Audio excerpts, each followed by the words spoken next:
This will have absolutely nothing to do with the coronavirus epidemic. It's about Bob Dylan. Bob Dylan, who must be nearing 80, is touring again. I'm sure he sells out, and his admirers consider him a living legend. He wrote a partial memoir and won a Pulitzer Prize. I caught an interview with him on the internet from San Francisco, December 3rd, 1965, in the studio of KQED. There were maybe 100 people there in the room, some looking corporate suit, some sporting more hip attire. Dylan was dressed neatly with longish, curly, unkempt brown hair, looking very young, of course, with delicate features. He was in a good mood, very jocular, rarely serious, deflecting private questions, having fun with others.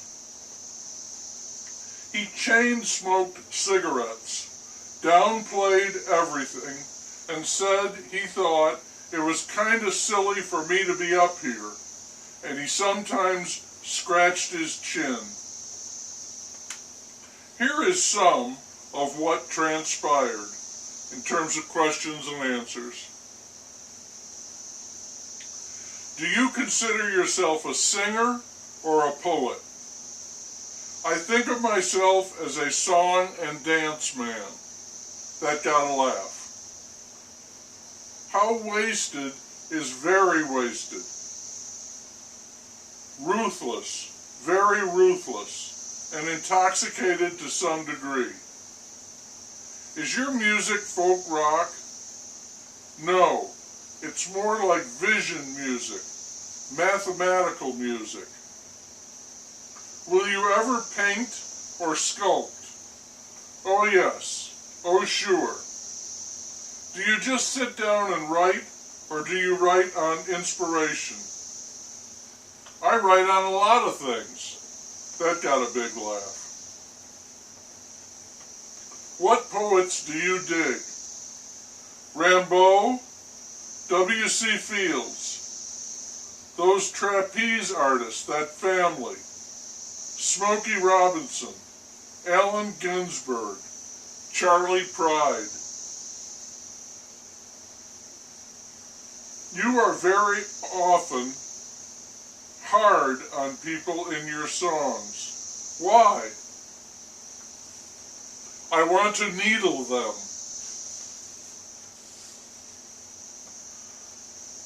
Filmmakers you dig?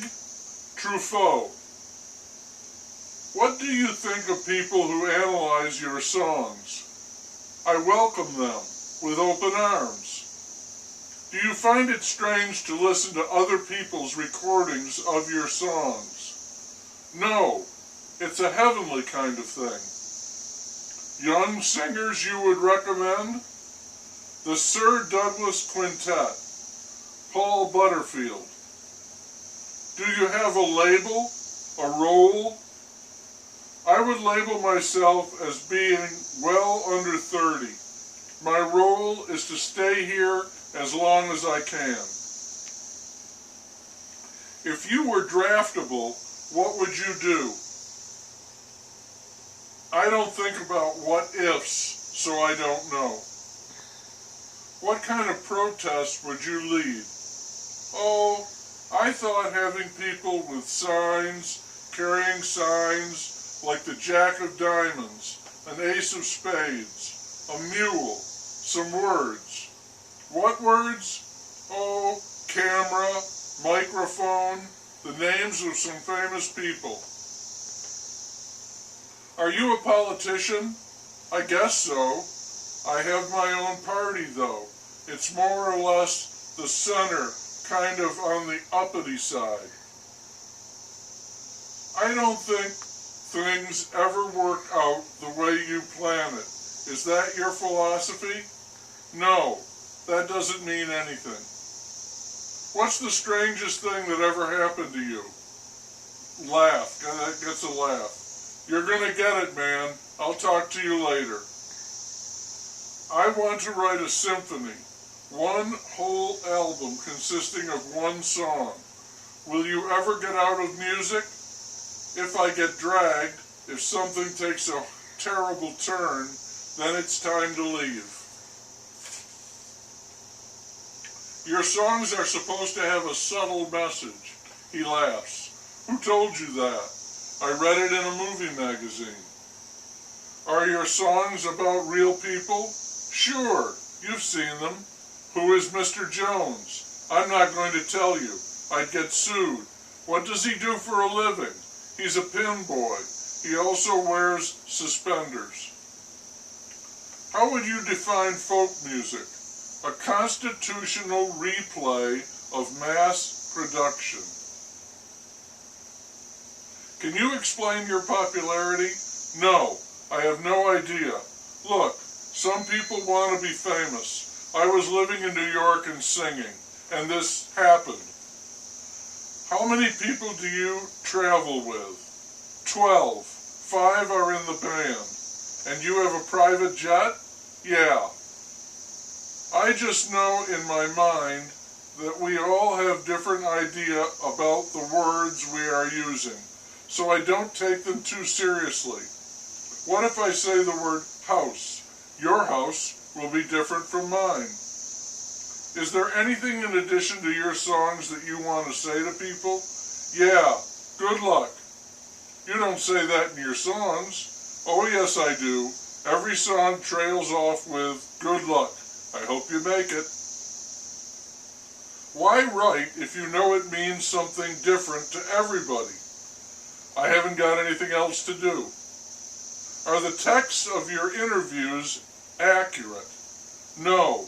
They take everything out of context. They do it all the time. That's why I don't give interviews. Writing songs is what I do. Anything else just interferes with it. It's all very simple and clear to me. These songs are not complicated to me at all. I know what they're about. There's nothing hard to figure out. Where is Desolation Row? That's in Mexico. They have a Coke factory there. They make a lot of Coca-Cola. Highway 61? That exists. It's in the middle of the country. The time on the stage is what's important to me. That's when it happens. Before and after, I don't care so much about that. At the close, there was light, polite applause. Following that, I watched a video from the Newport Folk Festival 1964. Dylan solo singing, Hey Mr. Tambourine Man. The canny combination of his nasal voice, the shrill harmonica, and the sweet ringing guitar made it easy to see why people booed when he switched to playing with an electric band. And he sang with such a singular self-assurance that it was also easy to see why he was making it so big. This surprising, unusual, hypnotic, physically fragile performer who tossed words around like they were gold coins and said he ran away from home 17 times and they brought him back 16.